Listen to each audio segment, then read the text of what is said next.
E aí, pessoal, tudo bem? Eu sou o Matheus, um dos monitores de infecto de vocês, tá? E nós vamos aqui abordar rapidamente as infecções biogênicas, que podem ser divididas em dois tipos, estafilocócicas ou estreptocócicas. Vamos começar aqui com as infecções estafilocócicas. Como o próprio nome já diz, são causadas pelos estafilococos, né? Os estafilococos são cocos, né, esféricos, gram-positivos, ou seja, na técnica gram, ele se cora azul ou roxo, tá? Podem se apresentar isolados, aos pares ou formando cachos de uva. Aqui parece um cacho de uva, né? Não precisa nem forçar muito. Na classificação, o que é importante? Saber se ele é coagulase positivo ou coagulase negativo. O que é coagulase? Coagulase, gente, é uma enzima bacteriana, né, que é capaz de converter o fibrinogênio, que está na corrente sanguínea, em fibrina. E o resultado disso é a formação do coágulo, tá?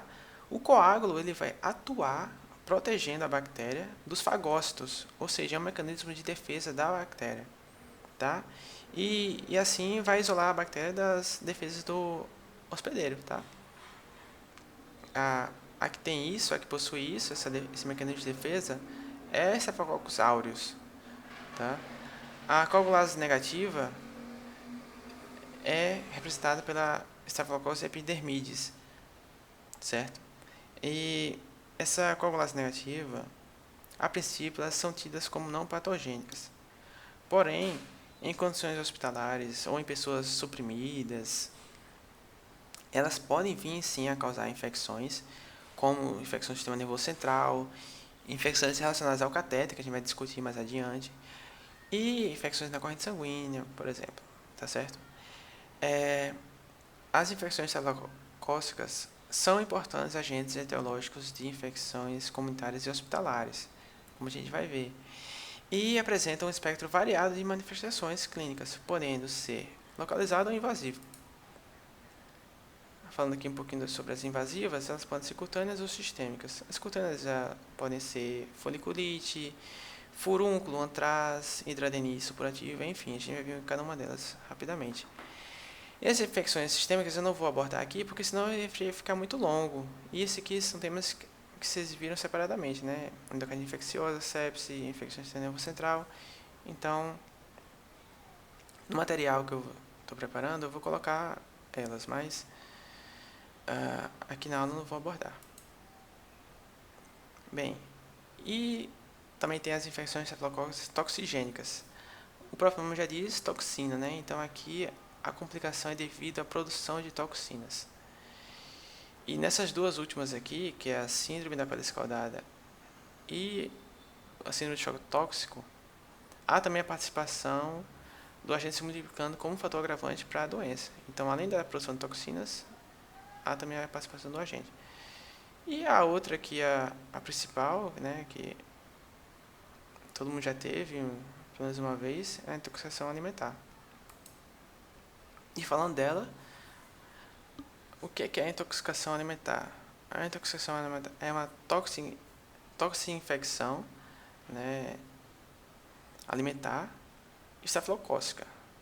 E ela tem relação com a enterotoxina B, né, que é produzida pelos estafilococos, e é comum acontecer em situações de consumo de uma carga muito rica em açúcar. Por exemplo, tem lá um doce exposto no restaurante. Aí chega lá o indivíduo, come esse doce e de 1 a 6 horas depois ele vai começar a apresentar sintomas como náusea, vômito, cólicas abdominais, etc. Aqui se resolve, aqui é repouso, né? Repouso e hidratação. Vai se resolver sozinho, né? Autolimitada, e antibióticos aqui nesse caso não são necessários, tá certo? Aí vem aqui a síndrome da pele escaldada, que como o próprio nome já diz, né? Parece que derramou aqui uma água quente, né? Queimadura, aconteceu uma queimadura nesse lactente. Tem uma disseminação hematogênica da toxina epidermolítica, ou seja, essa toxina epidemolítica, né, toxigênica, toxina epidermolítica, vai promover o descolamento da epiderme, ou seja, a epiderme vai ficar friável. E a partir daí, a partir de um foco de infecção distante, que pode ser superficial, que também pode ser superficial, tá certo? Elas ocorrem em crianças menores de 5 anos, né, como a imagem já mostra aqui, no lactente. Vai ter febre, eritema, esclerose uniforme, se espalha e formam bolhas epidérmicas que se rompem e expõem as áreas de exulceração, tá certo? Aqui o sinal de Nikolsky vai ser positivo. O que é o sinal de Nikolsky? O sinal de Nikolsky é quando a gente traciona a pele e aí vem pele junto. A pele está solta, se descola. Por quê? Por conta dessa toxina aqui, a toxina epidermolítica. Tá certo? Então, o sinal de Nikolsky é positivo. E a forma generalizada dessa doença é a doença de Reiter. E por fim, aqui a última, relacionada a toxinas, é a síndrome de choque tóxico, estafilocócico. Ele envolve diversas toxinas nesse processo, né? Relaciona-se ao uso de tampões vaginais em mulheres jovens no período menstrual. Ou seja, isso aqui é um dado importante. Pode ver lá um caso de uma mulher que estava com tampões vaginais, não sei o que, e aí a gente vai associar ao choque tóxico, síndrome de choque tóxico, certo? Também pode acontecer em crianças ou em homens devido a infecções de feridas cirúrgicas, traumáticas, abscessos, pneumonias, enfim. Os sintomas são febre, vômitos, dor abdominal, diarreia, hemialgia, toxemia e vai ter também a hipotensão, né? Ou choque hipovolêmico, como o próprio nome já diz aqui, síndrome de choque. É um conjunto de sinais e sintomas, tá certo? Vai haver essa descamação lamelar na pele 1 a 2 semanas após o ocorrido e em regiões palmo-plantares, ou seja, aqui até menciona como se fosse em dedos de luva, tá certo? E falar um pouquinho agora sobre as infecções cutâneas, estafilocócicas, tá certo? Elas podem acontecer mais superficialmente, como o impetigo, e aqui, quando acontece mais superficialmente, não deixa cicatriz.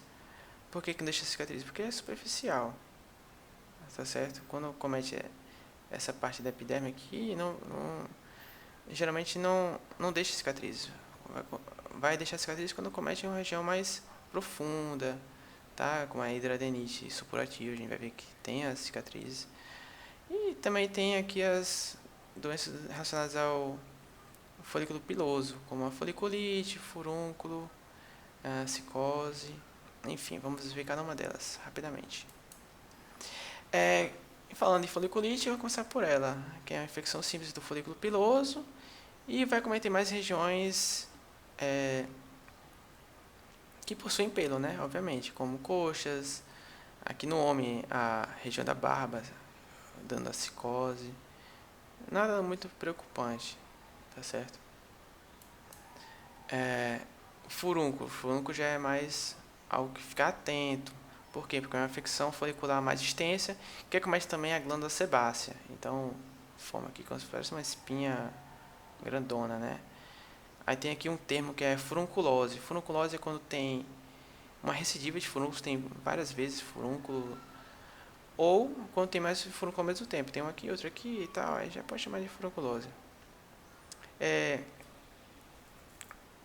E o furúnculo se caracteriza por um nódulo pustuloso, né, quente e doloroso, e que evolui para necrose, flutuação e fistulação. Fistulação é quando ele rompe aqui e drena essa secreção. O que facilita o aparecimento do furúnculo? Traumas na região que contaminam, né? Roupas apertadas e pelo encravado. Um dado muito importante aqui é jamais espremer esse furúnculo. Jamais. Por quê? Porque tem um risco de rompimento da cápsula, ele comete por uma cápsula, romper essa cápsula e disseminar todo esse conteúdo aqui contaminado na corrente sanguínea. E aí pode ser grave, sim. Entendeu? O que a gente vai fazer então nesse caso aqui? Coloca uma compressa morna na região para ajudar a drenar essa secreção. Ou, se não melhorar, pode pegar um bisturi, né? Abrir com muito cuidado para não romper a cápsula e tirar essa secreção daqui, tá certo? Mas jamais espremer. O antraz é uma infecção de pele espessa, né? Nessa região aqui da face posterior do pescoço, da nuca, tá certo?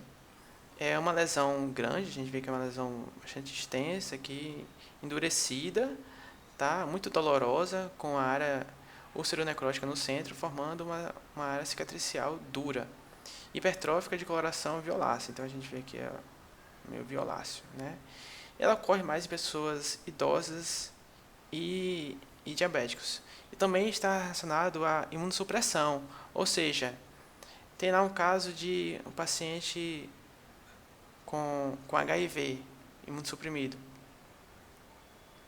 Aí, com infecção, com uma lesão grande no posterior, aqui da face posterior do pescoço e da nuca, necrótica, úlcero necrótica, né, no centro. Tá? Então, com essas características aqui, no paciente mais idoso ou no paciente com imunossuprimido, a gente pode pensar em antrase, tá certo? Tudo vai depender do enunciado da questão. Então, já caiu a questão de antrase, então fiquem atentos, tá certo? E aí, o que a gente vai fazer? A gente vai abordar aqui como se fosse, realmente como se fosse vários furúnculos aqui aglomerados, né? Como se fosse um furúnculo grandão, tá certo? E a gente vai abordar do mesmo jeito.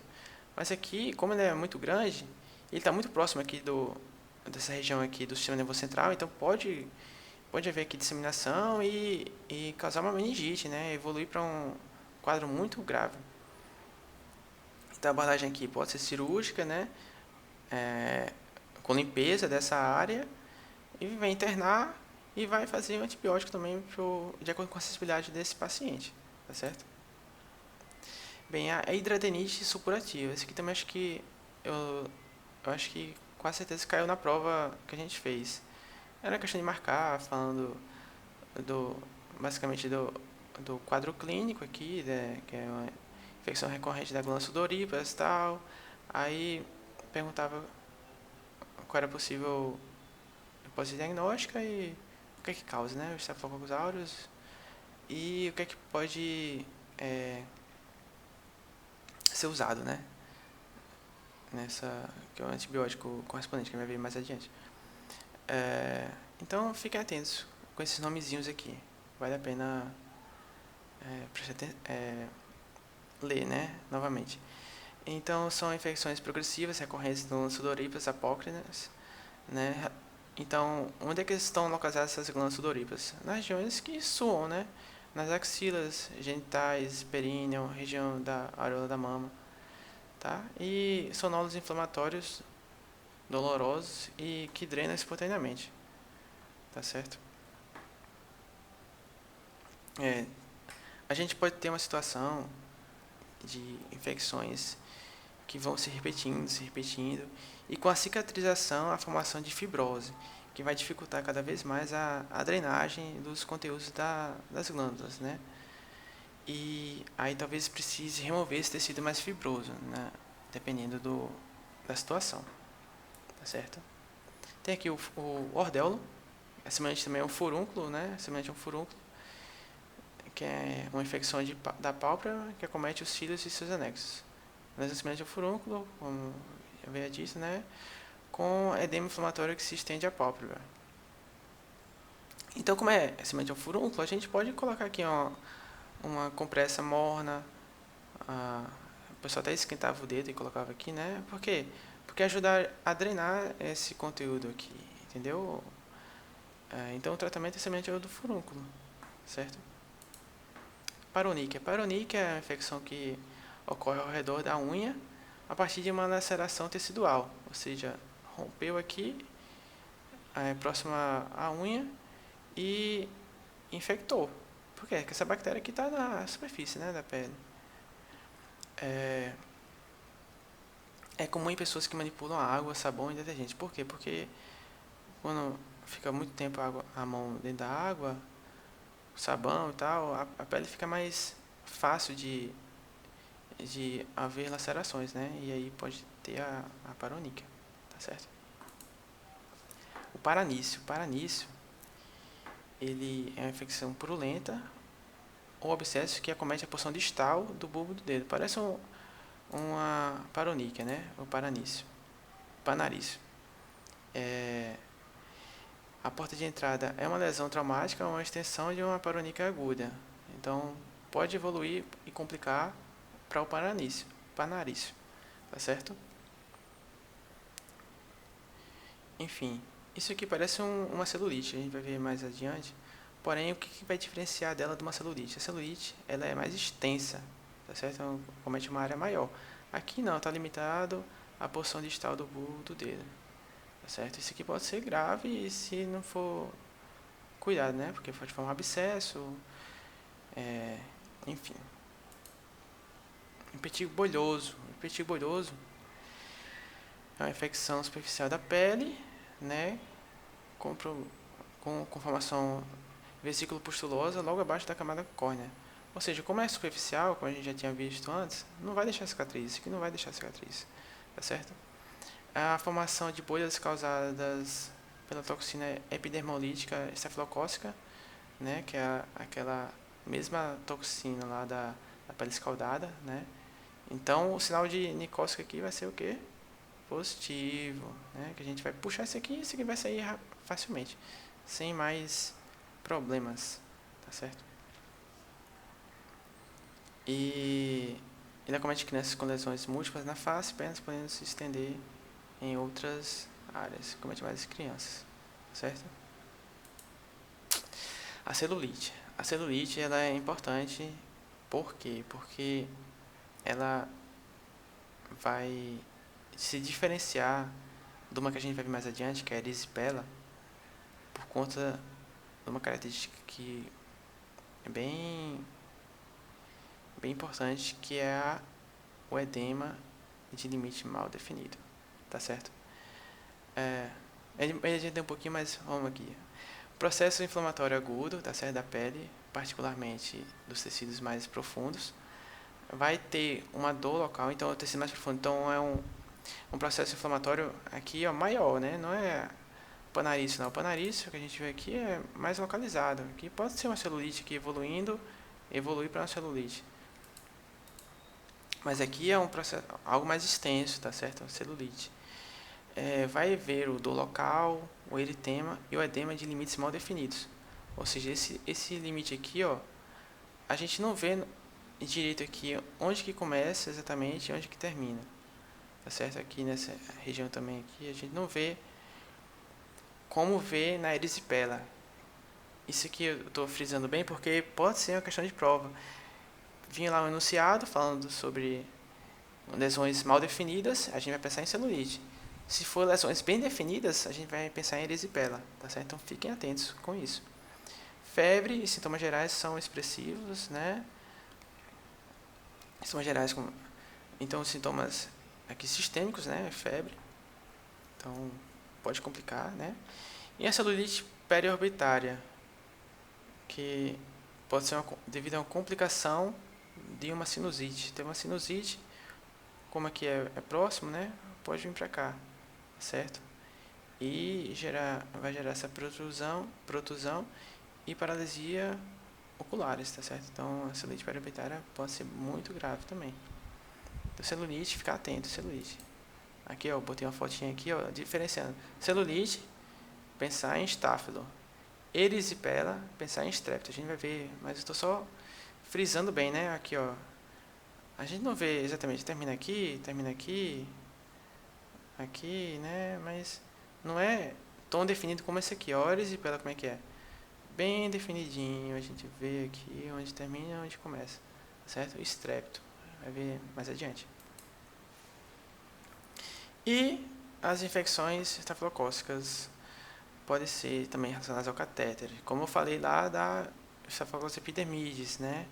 Essa nasal-catéter, eles não costumam dar, aparentemente são inocentes, porém, em pessoas suprimidas, em condições hospitalares, pode vir a causar sim. E o que a gente vai fazer nesse caso? Remover o catéter. Pronto, está infectado aqui, é um sítio de colonização bacteriana, então tira, certo? Simples assim. E o tratamento? O tratamento das infecções estafilocócicas é com o uso de antimicrobianos, né? A depender do padrão de sensibilidade. Então, a gente tem que fazer a cultura, né? Pode começar um tratamento mais amplo, pegando várias bactérias, tá certo? Porém, quando se identificar, a depender do tipo de resposta, né, do antibiótico, se ele estiver respondendo mal, então é essencial que a gente saiba a sensibilidade dessa bactéria. Então, a sensibilidade é tida pela cultura, tá certo? Então é muito importante a gente colher a cultura, sempre. Sítio de infecção, né? Se é no cérebro, se é no cérebro, por exemplo, se é no osso, a gente vai ver mais adiante, que dependendo do tipo do local de infecção, no sistema nervoso central, no osso, a gente vai preferir uma ou outra, tá certo? A gravidade da infecção, a drenagem de coleções purulentas, né? Medidas gerais e de higiene para casos de infecções cutâneas, tá certo? Tudo isso que influencia. Começando aqui com as infecções causadas por estafilococos resistentes à penicilina. Ou seja, em geral, os estafilococos, eles são resistentes à penicilina, diferente dos streptocócicos. Dos streptococos. Os streptococos, a gente pode dar uma penicilina de boa, que provavelmente vai responder, mas o estafilococos não, ele é resistente à penicilina. Aí o que a gente vai fazer? A gente vai ver se ele é um MRSA ou se ele é sensível à meticilina. E o que é a meticilina? A meticilina é um antibiótico, mas ele não tem aqui no Brasil. E o que tem aqui no Brasil? Oxacilina. A oxacilina é o representante, é o equivalente à meticilina, tá certo? Essa sigla aqui, MRSA, quer dizer o quê? Que ele é resistente à meticilina. Mas não tem meticilina no Brasil. Então é o quê? Ele é resistente à oxacilina, tá certo? Aí infecções mais superficiais, que complicaram, pode dar uma cefalosporina de primeira geração aí, de boa, sem muitos problemas, tá certo? Infecções que complicaram, por exemplo, uma pneumonia, uma endocardite, tá certo? A gente pode dar a oxacilina, desde que ela seja sensível à meticilina. Eu até fiquei, quando estudava, eu pensava assim, a vancomicina ela é a top das tops, né? Então, se tem lá uma bactéria, eu não sei ainda se ela é resistente ou sensível. A gente pode começar com vancomicina, né, para tentar cobrir. Porém, se aparecer que ela é sensível à meticilina, a gente pode trocar para oxacilina. Por quê? Porque a oxacilina, desde que ela seja sensível, ela é mais forte que a vancomicina. Entendeu? Então, dependendo da resposta e tal, a oxacilina é melhor, desde que ela seja sensível. Aí pode usar aqui, nesse caso, beta-lactâmicos, porém associado a inibidor beta-lactamase, né? O combo. E caso ela seja sensível, o que a gente vai fazer? Ou caso que ela seja resistente, desculpa, o que ela vai fazer? A gente vai associar alguma dessas daqui. Aí vem aquela questão que eu falei do sítio. Se for no seu nervoso central, a gente não pode usar a tecoplanina, porque a tecoplanina ela não concentra bem no sistema nervoso central. A gente vai usar o quê? Vancomicina ou uma linezolida, por exemplo. Porém, se a infecção for no osso, uma osteomielite, a gente pode usar a tecoplanina, entendeu? Porque ela concentra melhor. Então, vai depender da situação, tá certo? Enfim. Vamos adiante. Associação de antibióticos.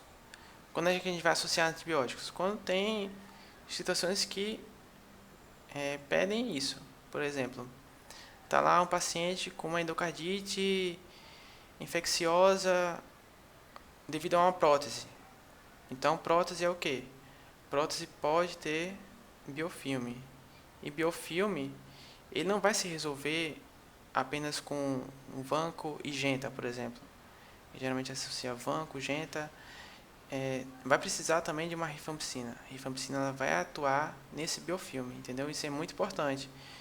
Inclusive para quando for estudar endocardite, tá certo? Lembrar da rifampicina agindo no biofilme, na endocardite. Por exemplo, tem uma prótese valvar, tá certo? O tempo, gentamicina, tá? O aminoglucoside, exemplo, genta, tá certo? O tempo de tratamento, em geral, 14 dias no mínimo. Pode ser mais? Pode. Pode ser menos? Pode. Vai depender. Em geral, 14 dias, tá certo? E medidas terapêuticas complementares, drenagem cirúrgica de abscesso, desbridamentos de lesões necróticas, remoção de corpo estranho, retirada de cadáveres de próteses infectadas, tá? Isso aqui é muito importante para a gente retirar o sítio de bactérias, porque lesões necróticas vão ter bactérias nesse local, entendeu? Então, desbridar é o quê? Limpar o tecido morto das lesões. Então, se a gente deixa a ferida quanto mais limpa, sangrante, né, como a gente até fala, melhor, tá certo? E é isso, enfim. E agora um pouquinho das infecções estreptocócicas. Características gerais das infecções estreptocócicas. São gram-positivos também, né? Aqui, ó, roxinho, azulzinho, tal. Esféricos, né? Cocos. Podem se apresentar aos pares ou formando cadeias de tamanhos variados. Aí tem os fatores de virulência, aqui o streptolizina O, que é dosada nas regiões de orofaringe pelo aslo, né? Aquele aslo a gente vai falar um pouquinho mais adiante. E a hialuronidase. A hialuronidase é capaz de causar a lise tecidual, ou seja, causou a lise, penetra mais fundo, causou a lise, penetra mais fundo, causou a lise. Vai adentrando no paciente. Aí falam até que a bactéria é carnívora, né? Porque vai levando a casos mais graves, como a fascite necrotizante. Vai entrando mesmo, comendo a carne mesmo, devido a essa enzima, tá certo? A classificação, que a gente precisa saber, aqui tem dois tipos. Classificação contra a hemólise e a classificação Lancefield. Contra a hemólise, basicamente, tem outros, mas basicamente são essas duas aqui, alfa-hemolíticos e beta-hemolíticos. Alfa-hemolíticos é porque é uma hemólise parcial, e o representante é o Streptococcus viridans e o Streptococcus pneumoniae. Pelo amor de Deus, Streptococcus pneumoniae, isso aqui é importante para cair uma questão para mim como é, meningite. E a característica que ela dava lá para diferenciar o agente era falando que era um diplococo,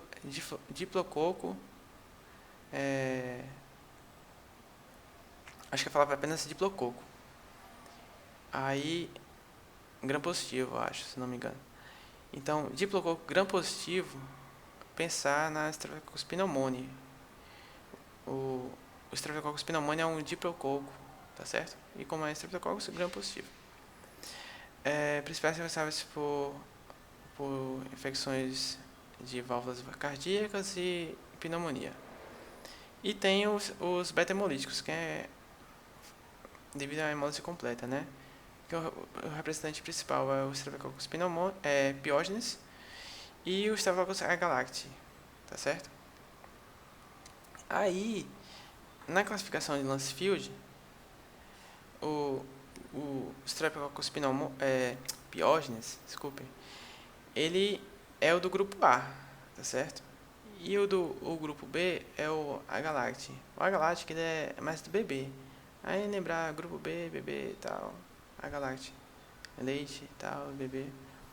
Pensar nisso, para ajudar não se confundir, porque pode vir falando, Streptococcus do grupo B, Piógenes. Não, não é, tá certo? Aí o que vai causar? Faringite, tonsilite, otite, sinusite, escarlatina, erisipela, celulite também, impetigo, pneumonia, sepse. E sequelas não supurativas, febre reumática e GNDA, que é mais tardio, né? E o grupo B, ele está mais relacionado à flora genital materna. Podendo levar a infecções neonatais e puerperais. Então, realmente, pensar em bebê. Aqui, grupo B e bebê. Aí, as infecções estreptococos podem ser agudas, supurativas, ou complicações tardias não supurativas, como a febre reumática e a GNDA, né? Glomerulonefrite difusa aguda. Esse aqui eu não vou falar porque já vi em outros momentos, então vou focar mais nesse aqui, realmente, o que importa, tá? O impetigo, nesse caso aqui é o que o povo fala, impetigo comum ou não bolhoso, tá? As lesões vesiculares são efêmeras, ou seja, são passageiras, são pequenas bolhas de no máximo 2 centímetros, especialmente ao redor da boca e do nariz, tá? Então a gente vê aqui ao redor da boca, nariz, tal, aqui, ó, um impetigo. As bolhas se rompem e formam crostas sobre a lesão. Lesões menores, elas podem coalescer, né? Podem se juntar aqui e formar uma placa crostosa maior, tá certo? E o impetigo ele é relacionado a traumas, picadas de insetos, coceiras. Geralmente não é grave, né? Como eu falei, não deixa nem cicatriz, porque é superficial, né? Sei lá, coceira, que a criança, geralmente acontece em criança. Coça, que parece até uma unha, cortou aqui, unha contaminada, tal, vai contaminando as regiões, entendeu? Picada de inseto, tal. Enfim. O ectima ela comete planos mais profundos da pele, então aqui pode deixar cicatriz, né? Porque planos mais profundos. A crosta em geral é mais aderente, com bordas eritematosas de consistência dura. Com a remoção da crosta fica exposta a uma úlcera superficial. Aqui a lesão é um pouco mais profunda, né? Ulcerada e de fundo sujo. Aqui como na imagem. E aí vem a erisipela, né? A erisipela, como já havia falado, ela se alastra rapidamente e caracteriza por sinais e sintomas sistêmicos proeminentes. Início agudo, com calafrios, febre alta, mal-estar, irritabilidade, vômitos. Então pode parecer uma celulite aqui nesse caso. Mas o que a gente vai diferenciar? Diferenciar por isso aqui, ó. Placa vermelho brilhante. Aqui na imagem a gente vê que está bem brilhosa, né? Vermelho, vermelhão aqui, com bordas distintas. Então a gente diferencia o que é pele sã e o que é contaminado. Aqui a erisipela, tá certo? Então, na celulite a gente não consegue essa borda bem definida, tá bom? Então, não esqueçam disso. Dá um aspecto mais brilhante da pele, envolvimento progressivo dos linfáticos. Aí, a erisipela, ela é uma complicação conhecida após a mastectomia, por isso que eu coloquei aqui, mulheres mastectomizadas, porque realizou mastectomia, fez geralmente radioterapia, né, tratamento contra o câncer de mama, pois a circulação linfática ela é afetada por esses tratamentos, favorecendo a obstrução e a destruição progressiva da comunicação linfática. Ou seja, essas alterações elas vão resultar em repetidos processos inflamatórios que geram um ciclo vicioso da erisipela. A professora até tinha dito da mulheres mastectomizadas. Então, fica atento aí se aparecer uma coisa de mulher mastectomizada, lembrar de erisipela. E pode acontecer em membros inferiores aqui e até no rosto, na face e tal. A faringite, né? A faringite septocócica, ela acomete a faixa etária predominante entre 5 anos e 15 anos, né? A transmissão é por gotículas de saliva, secreção nasal, tal. período de incubação de 1 a 4 dias. A clínica, dor de garganta, febre, calafrios, mal-estar geral, confunde até com outras doenças, né? Não sabe se é viral, bacteriana e tal. Aí, cresce os gânglios cervicais, ficam dolorosos, pode ter o eritema, o edema de mucosas, e pode ter esse exudato aqui, e às vezes nem tem, né? O exudato na parede posterior, faringite, se tem exudato é bacteriano, faringite, não, faringite estreptocócica, nem sempre. E resolução de 2 a 5 dias. O diagnóstico, padrão ouro, é cultura da orofaringe, né? Fazer a cultura, que mais demora, tal. Tem o teste rápido. O teste rápido do antígeno estreptocócico. Não confundir esse teste rápido aqui do antígeno estreptocócico com o ASLO. O ASLO, que é anti-streptolizina O, ele é tardio. Ou seja, ele não vai se manifestar durante a crise da amidalite, da faringite, tá certo? Ele só vai se elevar de 1 a 2 semanas, tá bom? Então, não confundir. E como eu falei antes, né, os streptococcus, eles não são resistentes à penicilina, como os staphylos são. Então, a penicilina G-benzatina aqui, a amoxicilina, é bem tranquilo, né? Para os alérgicos, pode usar macrolídeo, como a azitromicina, tá? Eritromicina. E as complicações que a gente já cansou de ver isso aqui em cardio, em nefro, que é a glomerulonefrite difusa aguda e a febre reumática, tá bom? A escarlatina. A escarlatina, ela é uma faringite, tá? Mas ela vai ser acompanhada por erupções cutâneas, características decorrentes dos efeitos em uma das 3 toxinas, A, B ou C. Essas erupções cutâneas, elas são bem características. O que é essa erupção cutânea? São micropápulas. Micropápulas são o quê? Então, são pequenas elevações com esse rastro cutâneo. E essas pequenas elevações vai dar o aspecto de lixa, aspecto em lixa. A pele fica aparentemente grossa. Como é que uma criança tem uma pele grossa? Por conta da escarlatina, tá certo? A localização na porção superior do tronco, né? Começa na porção superior do tronco e dissemina-se posteriormente, porém ela vai poupar as regiões palmares e plantares, tá? Aí vai ter 3 sinais aqui muito importantes, que é o Filatov, Pastia e a aninho framboesa, tá? O sinal de Filatov, é esse aqui, ó. O sinal de Filatov vai haver a palidez perioral. Tá vendo aqui, dá pra ver bem característico, né? Vermelhinho aqui a palidez perioral.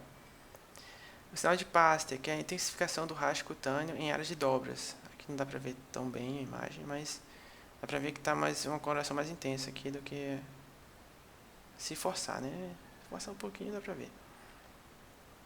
E a língua em framboesa, tá? Essa língua em framboesa, inicialmente ela aparece com essa língua aqui, saburrosa, tá certo? De difícil remoção, a pessoa raspa aqui e não sai, tá? E com o passar dos dias vai caindo essa saburra, aqui ó, como o passar dos dias vai caindo a saburra e vai expondo as papilas linguais, dando esse aspecto de língua em morango e framboesa, tá? Parece aqui um morango, realmente. Os pontinhos aqui, um morango. Tá certo? Língua em framboesa. Então, sinais aqui característicos da escarlatina. Uma faringite acompanhada desses sinais aqui. Pele em lixa, tá? Então, fiquem atentos. E a fascite necrotizante, que é uma infecção que acomete o tecido celular subcutâneo e a fáscia, caracterizada por uma necrose extensa e rapidamente progressiva associada à gangrena de pele. E geralmente é devido a trauma ou a cirurgias, né? A toxemia, febre, prostração vão acompanhar essa doença, né?